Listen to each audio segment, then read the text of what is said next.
कुशल जब घर से बाहर निकला तो देखा सामने रमेश चाचा खड़े थे। उसने चाचा को देखा और उनके पास जाकर खड़ा हो गया। कुशल बोलता है, चाचा जी आज कहाँ चलना है? लेकिन रमेश चाचा बिना कुछ कहे आगे चलते जाते हैं। कुशल उदास होकर अपने घर में वापस आ जाता है। कुशल अपनी माँ से बोलता है, मम्मी, चाचा अब मुझसे बात क्यों नहीं करते? क्या बात है? कुशल की माँ संगीता बोलती है, बेटा तेरे पापा और चाचा में जायदाद को लेकर कुछ कहासुनी हो गई है। हमारा उन लोगों से कोई लेना देना नहीं है। लेकिन चाचा तो अच्छे हैं, हमेशा मुझे स्कूल ले जाते थे और वहाँ आइसक्रीम दिलवाते थे।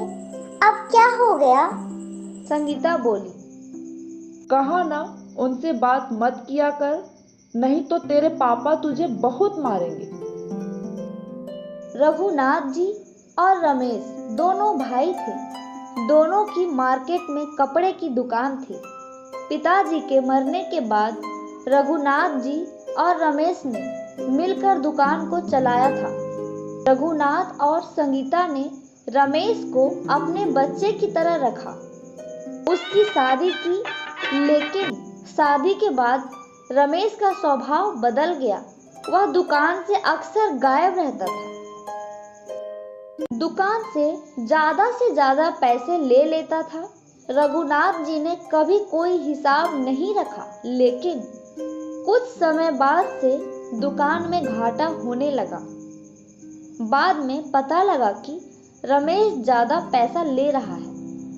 रघुनाथ जी बोले, रमेश, जब हम महीने के अंत में बराबर पैसे लेते हैं तो तुम जमा खर्च के पैसे कैसे ले सकते हो? रमेश बोला, भैया मेरी शादी हो गई है, मुझे पैसे की जरूरत थी तो मैंने ले लिए। अब क्या हर काम आपसे पूछकर करना पड़ेगा? रघुनाथ जी घर की शांति को बनाए रखने के लिए चुप रह गए।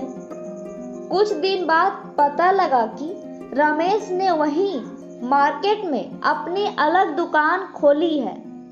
रघुनाथ जी और संगीता इस बात से बहुत दुखी थे कि रमेश ने बिना बताए ये सब किया।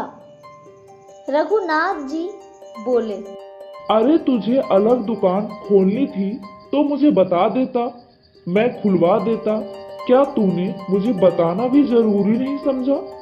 और मैंने सुना है तूने इसके लिए कर्ज भी लिया, चुकाएगा कहाँ से? दुकान चलने में तो समय लगेगा। रमेश बोलता है, आप मेरा हिस्सा दे दीजिए, उससे मैं अपना कर्ज चुका लूंगा। अब मैं आपके साथ नहीं रहना चाहता। रघुनाथ जी को जैसे झटका लगा। उन्होंने कहा, तुझे हिस्सा चाहिए तो ले ले, लेकिन ये जो तू पराये जैसा सुलूक कर रहा है यह ठीक नहीं है। तो रमेश बोला, तो जिंदगी भर आपका गुलाम बनकर रहूं? उस दिन के बाद दोनों भाई में खटास आ गई। रघुनाथ जी ने किसी तरह रमेश के हिस्से की रकम उसे दे दी। वह लेकर रमेश अपनी पत्नी रमा के साथ किराए की मकान में चला गया।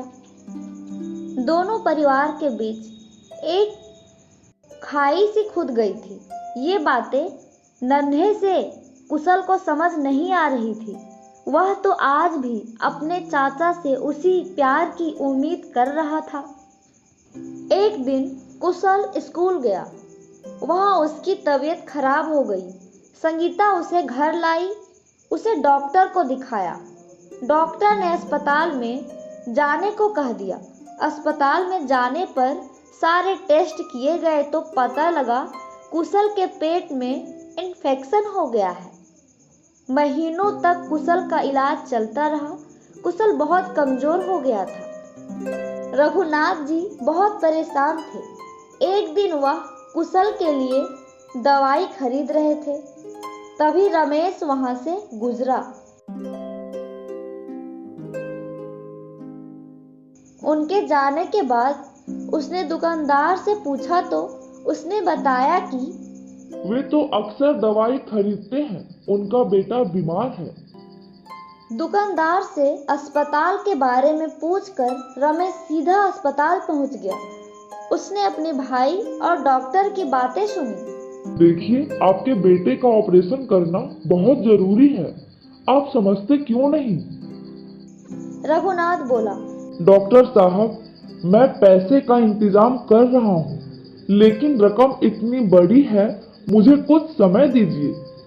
मैंने अपनी घर और दुकान दोनों गिरवी रखने के लिए बात कर ली है। 2 दिन में पैसे आ जाएंगे।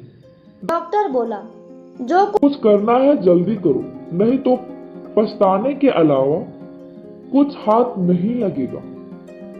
तभी रमेश आगे आया और बोला, भैया, इतना कुछ हो गया, आपने मुझे बताया नहीं।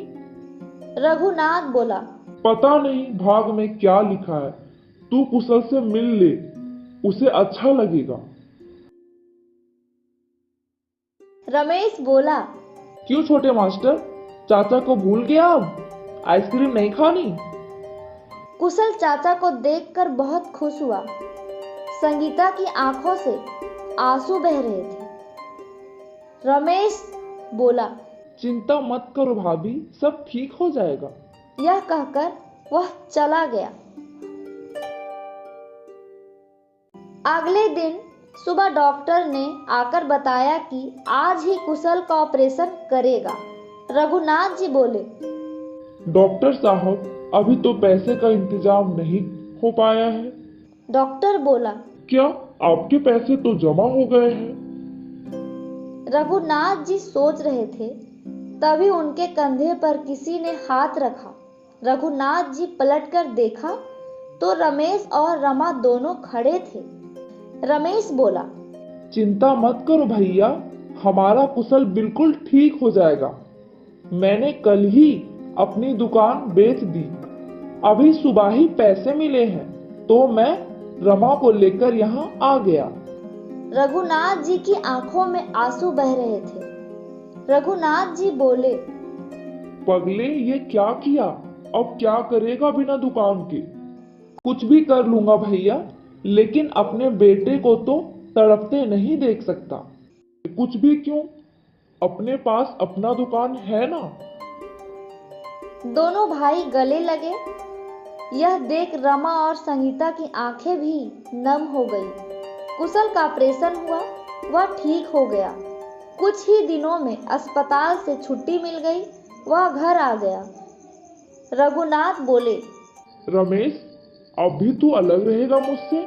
जा अपना सामान ले आ, हम सब साथ मिलकर रहेंगे। लेकिन भैया, मैं तो अपना हिस्सा ले चुका हूँ, वो मैंने सब कर्ज में चुका दिया। रघुनाथ जी बोले, पगले, तू भी मेरा ही हिस्से में है, छोड़ ये सब, चुपचाप जाकर सामान ले आ। अब कुशल हर दिन अपने चाचा के साथ स्कूल जाता। वापस आते समय चाचा भतीजे दोनों आइसक्रीम खाते।